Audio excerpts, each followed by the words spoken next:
Hello, and welcome back to my channel, where I like to review books, recommend books, and also I like to research them as well to dive deeper into the stories.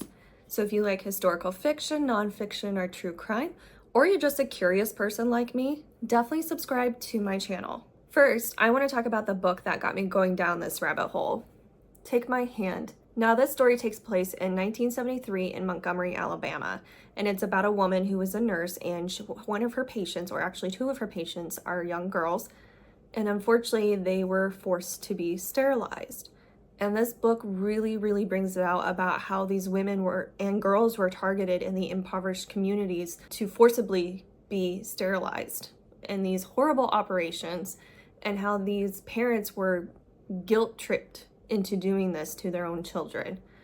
This is such a powerful book. Researching it, I found so many more dark secrets that I want to share with you guys.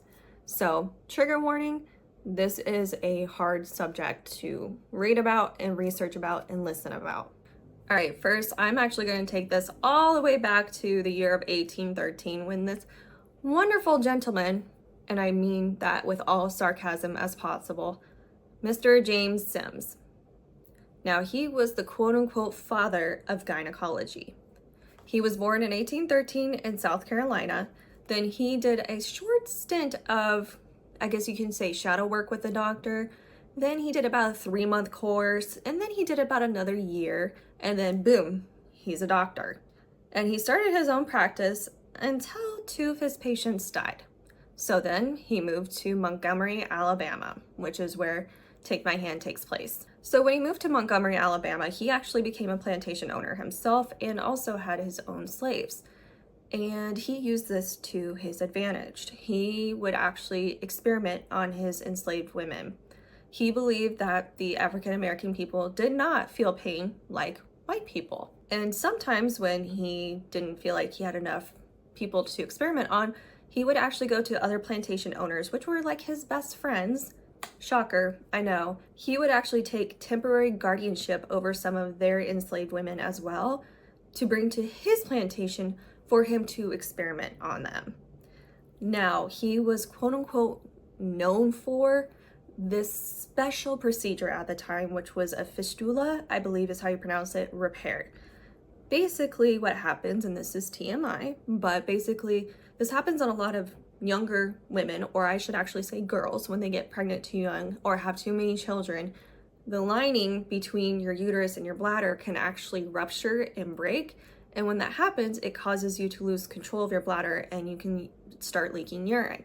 So he thought he was the godfather in this and was able to come up with this procedure to help fix this issue. And he saw himself as a hero in this because he's like, all these women were begging me to end their suffering, and I did so. And especially at this time, treating women was actually seen as distasteful, disgusting. Nobody wanted to do it. And he became very popular with this procedure, especially amongst other plantation owners, because if you were not able to reproduce, you were no longer useful to your owners. Now, 3 of his patients are pretty well known. So we're gonna start with Lucy. She was 18 years old and had a very difficult labor. And unfortunately, she was in need of this surgery. And what he would make her do, again, trigger warning, he would make her get on her knees and then lean forward onto her elbows and put her head in her hands. And she screamed in agony the entire time.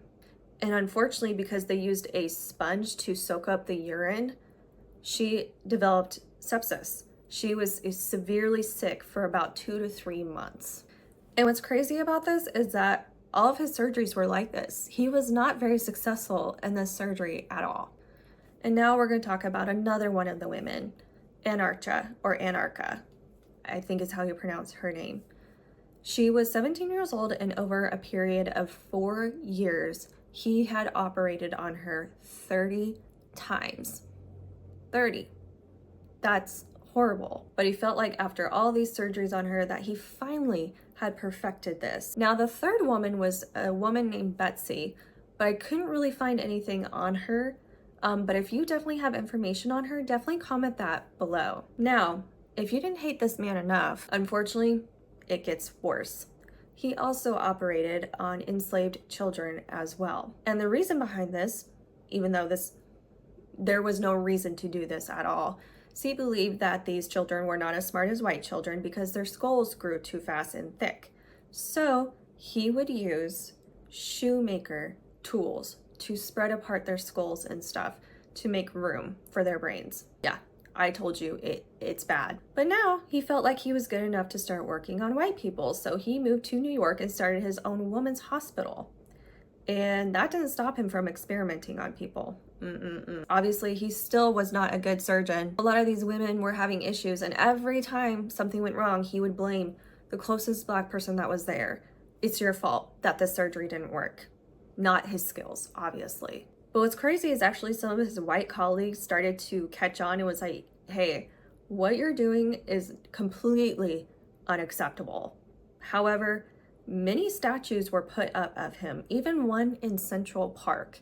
However, they did take his statue down and had put a plaque up with the names of the 3 women, Lucy, Anarcha, and Betsy, on there to commemorate them. Now we're actually going to get into kind of the court cases and kind of getting closer to the story of Take My Hand. We're going to start with Buck versus Bell. This was in 1927. The Supreme Court had ruled that it was constitutional to sterilize people that were deemed unsuitable to be reproducing.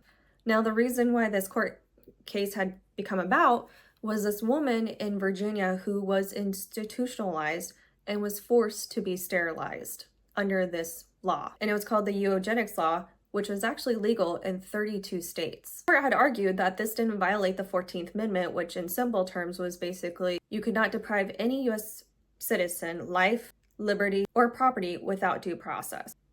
And during this court case, and I quote, 3 generations of these imbeciles is enough. They truly believed that quote unquote feeble-mindedness was hereditary and that this trait can be done with through sterilization. And so they kind of had launched a eugenics program in the US. And the leader state of all these sterilizations is actually California, with 20,000 people were sterilized. Now we're going to talk about the actual court case that Take My Hand is based off of.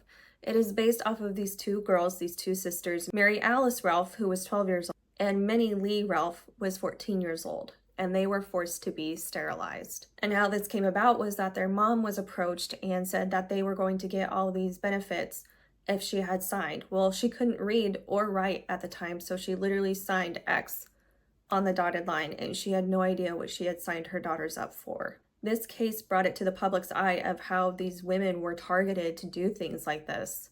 The Southern Poverty Law Center had filed this lawsuit in 1973 on behalf of the girls, and it also exposed that the government actually funded these surgeries to be had.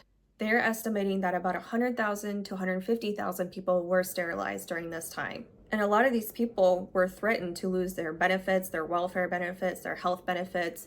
They were threatened with everything if they did not move forward with these procedures. So the judge had prohibited the government to fund these involuntary sterilizations. This made it to where the doctors had to ask for informed consent. However, that didn't really stop them from continuing to do so.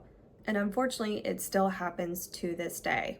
Between 2006 and 2010, they had sterilized 150 women inmates by coercion, and the state paid over $147,000 for these procedures. However, several women have come forward saying that they went in for a normal procedure like having a gallbladder removed or the appendix removed, and they wake up with a full hysterectomy done. A lot of this happened also at teaching hospitals as well for medical students. And in the South, they called this procedure, quote unquote, the Mississippi appendectomy. And unfortunately, it's not only just in the US that this happens. When the US colonized Puerto Rico, 1/3 of the women were sterilized. And still Puerto Rican women in Puerto Rico and in the US hold the highest amount of sterilization. 2/3 of them were sterilized by the time they were 30 years old. Also, the Native Americans in the 1970s and the 1980s, many of them were also sterilized. They had estimated about 25 to 50% of the women were sterilized. Now, I also wanted to research something that was kind of on the same exact line, but was more geared towards the men and that was the Tuskegee experiment. I've heard about this years and years ago, and I just never looked into it, and I thought this book had the perfect opportunity to also research into that, because this kind of happened around the same exact time, but this was towards the African American men at the time. So this experiment was conducted in 1932 to 1972. And basically what this experiment was to watch the natural movement of syphilis. They did not obtain formal consent for this, and they did not receive treatment for this as well. There was 600 men that were part of this experiment, and they were promised free health care. This experiment was limited to men 25 years and older. Now, according to the CDC, nobody actually gave them syphilis. They had already shown symptoms of having syphilis. 399 men had syphilis, and 201 of them did not. Now, these men were monitored frequently by healthcare workers, and the sad part is penicillin finally became available in the 1940s and then became the preferred method of treatment, so it became treatable, and they were not given anything. And on top of that, when they really started to suffer a lot of the symptoms, going insane, blind, painful, they did not receive any sort of help whatsoever.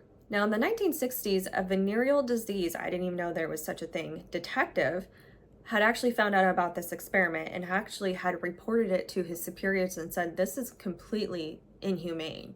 Their goal was to watch these participants until the end of their life. And then once they finally perished, then they needed to be autopsied so the data could be analyzed. So when this detective found out that nothing was going to be done about this, he decided to leak the story to the media. And boy, oh boy, did that work, because a lot of people were outraged about this experiment.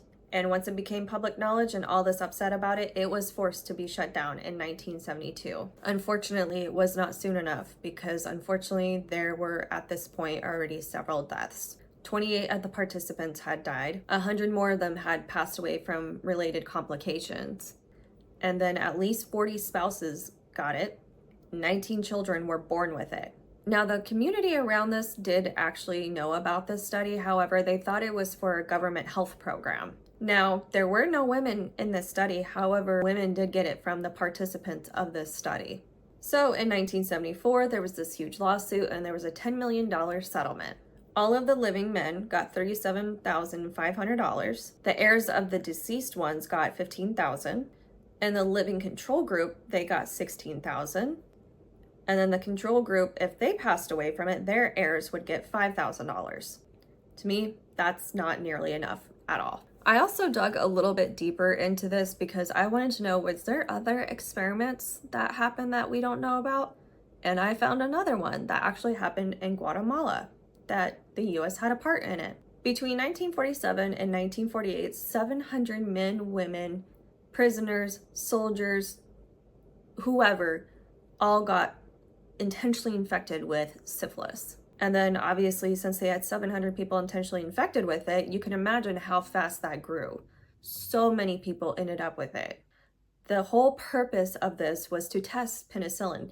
Could it not only treat it, but could it also prevent it? Now, some of them that were infected with it did not get penicillin. Now, this study actually took place with a Guatemalan government, that's hard to say, involvement in it as well. And the crazy part is the results of this study were never published. And then the crazy part is the researcher of that, Dr. John Culver, he became one of the lead researchers in the Tuskegee experiments. It wasn't until after his death in 2003, a historian was actually researching the Tuskegee experiment and actually stumbled across this Guatemalan study as well that was kind of a skeleton in the closet for him. And two presidents, Bill Clinton and Obama, both came out with public apologies for these atrocities that happened. I think everyone should learn these studies and what happened to these people, because this is absolutely horrible what was done. So now you know as much as I do about the Tuskegee experiments, about the case studies, and what Take My Hand is all about. But if you have any book recommendations, or if you want me to dive deeper into any stories, definitely comment those below.